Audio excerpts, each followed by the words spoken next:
Hello and welcome you all to beat the street. आज हम एक बिजनेस एनालिसिस लाए हैं, यूनिक बिजनेस एनालिसिस, और एक स्टार्टअप के ऊपर आप मैं कह सकता हूं कि एक वीडियो लेकर आए हैं जो अभी अगस्त 2021 में यहाँ पर यूनिकॉर्न का जिसे तोहफा मिला है। और भारत पे एक ऐसा यूनिक प्लेटफॉर्म है जिसको डिटेल में समझना काफ़ी इंपॉर्टेंट हो जाता है अगर आप नए तरीके के बिजनेस समझना चाहते हैं। हमारी पेटीएम में हमने डिटेल एनालिसिस किया है, Paytm how the Paytm earns.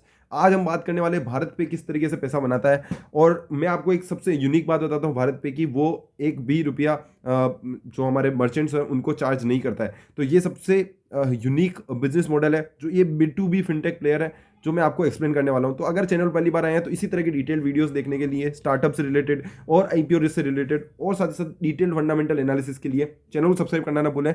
और साथ ही साथ स्टार्ट करते हैं भारत पे किस तरह से पैसा बनाता है। तो भारत पे एक B2B फिनटेक प्लेयर है। B2B फिनटेक प्लेयर का मतलब होता है कि आप बिजनेस टू बिजनेस को सेवाएं देते हैं। मतलब कि जो कस्टमर है उससे रिलेटेड ये काम नहीं करते हैं, ये डायरेक्ट देते हैं मर्चेंट को सेवाएं।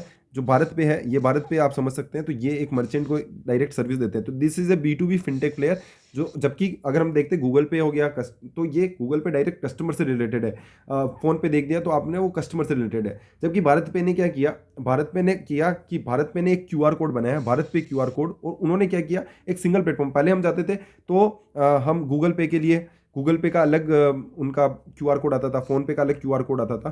तो इन्होंने क्या किया, भारत पे ने एक सिंगल एक क्लोज नेटवर्क बनाया और एक सिंगल QR कोड दिया जिसमें गूगल पे, फोन पे, इस तरीके के सारे जो भी हैं, अमेजोन पे, सबके इन्होंने एक ही साथ एक ही आपको QR कोड लगाना पड़ेगा। पहले दुकानों में अलग अलग लगे होते थे, अभी क्या किया इन्होंने पूरी। तो आपने जब भी देखा होगा तो आजकल बहुत सारी जगहों पे भारत पे का QR कोड आपको नजर आता है, क्योंकि उनका एक सिंगल तो 2018 में इन्होंने ये भारत पे ने ये प्रॉब्लम को सोल्व किया। और उन्होंने क्या किया, स्मॉल मर्चेंट, SME और इस तरीके के जो लोग थे जो हमारे इंडिया में सबसे ज़्यादा पाए जाते हैं, वो यहाँ पर इन्होंने कहीं ना कहीं उस कैटेगरी को सोल्व किया। That was the revolutionary. उस टाइम ये सब चीज़ें रिवोल्यूशनरी थी और इन्होंने इनको भारत पे को यहाँ पर उभारा। अब आ जाते हैं कि how they are making money. तो दूसरी चीज़ है, आई एम सो सॉरी, मेरे को थोड़ा सा कफ हो रहा है, इस कारण ये थोड़ी सी आवाज़ में इशू आ रहा है। तो भारत पे दूसरों से डिफरेंट कैसे है, तो जो हमारे पेटीएम, फोन पे, गूगल पे और अमेजोन पे और मोबीक्विक जिस तरीके से काम करता है, वो एक B2C फोकस्ड प्लेयर्स हैं। तो वहाँ पर उनका क्या होता है कि उनके लिए जब वो कस्टमर से चार्ज करेंगे, या तो आपको मर्चेंट से चार्ज करना पड़ेगा, कस्टमर से चार्ज करने क्योंकि आप B2C काम कर रहे हैं। तो आपको जो अगर मर्चेंट जो पैसा ले रहा है, या तो उससे पैसा चार्ज करना पड़ेगा तो आप कमाएंगे, या फिर आपको कस्टमर से पैसा चार्ज करना पड़ेगा तो आप कमाएंगे। बट इन्होंने क्या किया, जो भारत पे है उनका जो मेजर फोकस है वो they are playing B2B game. तो B2B गेम में क्या होता है कि आपको मर्चेंट से कमाना है, तो आप कस्टमर के ऊपर सोच ही नहीं रहे हो। तो अभी क्या करेंगे ये कि भारत पे, पेटीएम, रेजर पे, पाइनलेब, अगर आपको पता हो रेजर पे तो सबको आई थिंक पता ही होगा, ये भी यूनिकॉर्न हो चुके हैं। तो पेटीएम, भारत पे और रेजर पे ने इन्होंने क्या दिमाग लगाया, इन्होंने कहा कि हम मर्चेंट को QR कोड देके पूरे जो इतने ट्रांजेक्शन है उसका डेटाबेस हम इकट्ठा करेंगे। और साथ साथ उस ट्रांजेक्शन के डेटाबेस से हम हमारी जो दूसरे जो इसके टॉप अप प्रोडक्ट्स हैं, लाइक लेंडिंग प्रोडक्ट्स, आप कह सकते हैं P2P लेंडिंग, इस तरीके के जो प्रोडक्ट्स हैं जो मेजर जिनसे रेवेन्यू जनरेट हो सकता है, हम वो उस तरीके की चीज़ें यहाँ पे करने हैं। तो भारत में ने यहाँ पे सबसे पहले शुरुआत की कि ये मर्चेंट के लिए फ्री है, कोई ट्रांजेक्शन चार्जेस नहीं, कोई प्रोसेसिंग चार्जेस नहीं, कुछ भी नहीं लेते हैं। ये बनाते हैं पैसा लेंडिंग करके। इनका जो मेजर प्रोडक्ट है वो है लेंडिंग। भारत पे ने क्या किया, ये ऑफर करते हैं मर्चेंट्स को लोन। क्योंकि देखो मर्चेंट है तो आपको हमेशा नीड रहती है कि जो पैसा है ना वो आए, क्योंकि आपको हमेशा कभी भी नीड पड़ जाती है तो पैसा आपको फ्रीक्वेंटली मिल जाए, फटाफट मिल जाए, बिना कोलेटरल के मिल जाए। तो इन्होंने क्या किया कि मर्चेंट्स जिनके पास अच्छा खासा ट्रांजेक्शन होता है, अच्छा खासा डेटाबेस इनके पास उससे रिलेटेड है, तो इन्होंने क्या किया कि वो जो मर्चेंट है उसका डेटाबेस के थ्रू इन्होंने लगाया दिमाग। और इन्होंने यहाँ पे क्या किया है कि इन्होंने ट्रांजेक्शनल इंफॉर्मेशन जो इनको मर्चेंट से मिलती थी, और इन्होंने क्या किया, ऑफर कोलेटरल फ्री क्रेडिट जो मर्चेंट्स को ये प्रोवाइड करने लग गए। And this is a huge game changer for them. और इसके कारण क्या हुआ कि इन्होंने अनसिक्योर्ड लोन को एक काफ़ी बड़ी कैटेगरी में, 20,000 रुपये से 7 लाख की एक बड़ी कैटेगरी में 15 महीने तक, अप टू 15 मंथ तक ये यहाँ पर कैटर करते हैं। और साथ ही साथ इनका इंटरेस्ट रेट है वो करीबन 12% है, जो एक मतलब एक आम आदमी है, आप कह सकते हैं कि वो इसको अफोर्ड कर सकता है। और आपकी सबसे इंपॉर्टेंट बात यह है, भारत में की सबसे इंपॉर्टेंट बात यह है कि इनकी जो रेट है, रिकवरी रेट है वो 96% है, जो कि आम इस तरीके के बिजनेसेस में नहीं देखने को मिलती है। बट इनके पास क्या है कि द पॉसिबिलिटी, जो इनके पास जो डेटा है, ट्रांजेक्शनल डेटा, कि आपके पास कितनी रेवेन्यू जनरेट होती है, वो डेटा इनके पास रहता है। तो इसके कारण क्या होता है कि इनको पता रहता है कि यार बंदे को पैसा आ रहा है और वहां से ही इनको एक कट मिल जाता है। तो this is something which is unique in their business model. और उसके कारण यहाँ पर इनको 15 महीने के अंदर 15 महीने तक का 20,000 से 7 लाख रुपए तक का 12% का लोन, तो ये इन्होंने 2019 में इन्होंने ये जो लोन वाला जो फैसिलिटी है वो स्टार्ट किया। और 12% क्लब अगर आपने सुना होगा तो इनकी ही एप्लीकेशन है जिसके थ्रू ये अर्न करते हैं।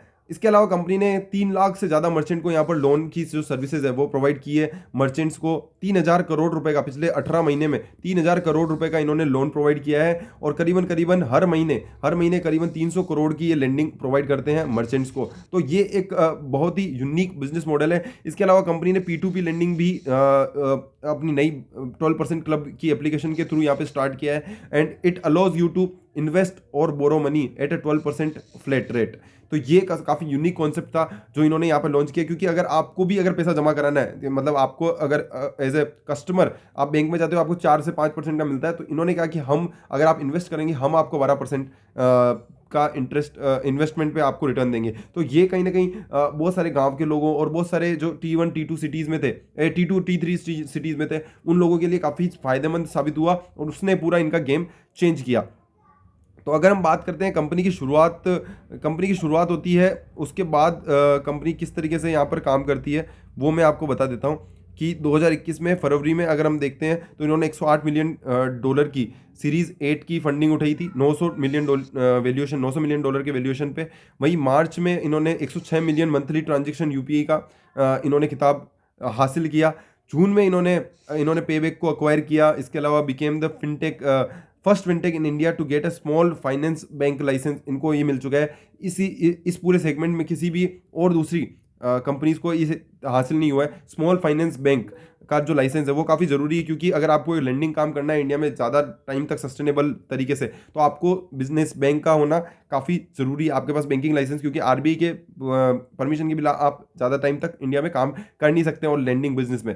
इसके अलावा 12% क्लब इन्होंने अगस्त में शुरुआत कर दी है, जिनको यूनिकॉर्न स्टेटस दिलाता है $2.85 बिलियन वैल्यूएशन के साथ।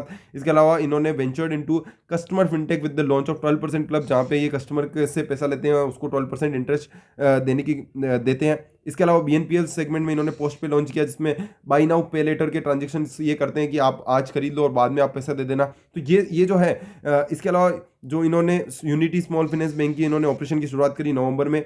दिसंबर में भारत पे के जो MD CEO अश्नीर ग्रोवर जिन्होंने इसकी शुरुआत की, जो कि को फाउंडर है, वो भी यहाँ पे शार्क टैंक इंडिया में आपके जाने पहचाने नाम के तौर पे जाने जाते हैं। अब क्या वर्थ पेमेंट नेक्स्ट हो सकता है, वो यहाँ पे क्या पॉसिबिलिटीज़ है, उसके बारे में अगर हम बात करते हैं तो करीबन कंपनी की फाइनेंशियल ईयर 21 में 700 करोड़ की रेवेन्यू, एक जायंट रेवेन्यू कंपनी ने यहाँ पे क्लॉक की है। इसके अलावा भारत पे का यूनिकॉर्न का स्टेटस मिल ही चुका है after $370 million funding of the tiger global. तो ये सारी चीज़ें हैं जो कंपनी को एक यूनिक बनाती है।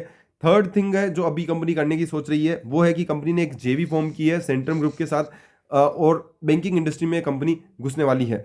क्योंकि इन अक्टूबर 2021, अगर आपको मैं बता दूं, अक्टूबर 2021 में क्या हुआ था कि RBI ने स्मॉल फाइनेंस बैंक को इशू किया था टू सेंट्रम ग्रुप और भारत पे के कंसोर्टियम को। इसके अलावा इन्होंने नवंबर 2021 में स्मॉल फाइनेंस बैंक की कमेंसमेंट भी की है। और इसके बाद अब ये मेरे हिसाब से ऑल टाइम, मतलब जो भी फिनटेक्स आप इंडिया में काम कर रहे हैं, मोस्ट ऑफ द का यही विजन है कि वो आने वाले समय में एक बैंक के रूप में बाहर निकलना चाहते हैं। क्योंकि इनकी जो अप्रोच है वो काफ़ी बड़ी लोगों के साथ हो चुकी है। 700 करोड़ का ऑलरेडी रेवेन्यू क्लॉक कर चुके हैं। इसके अलावा 100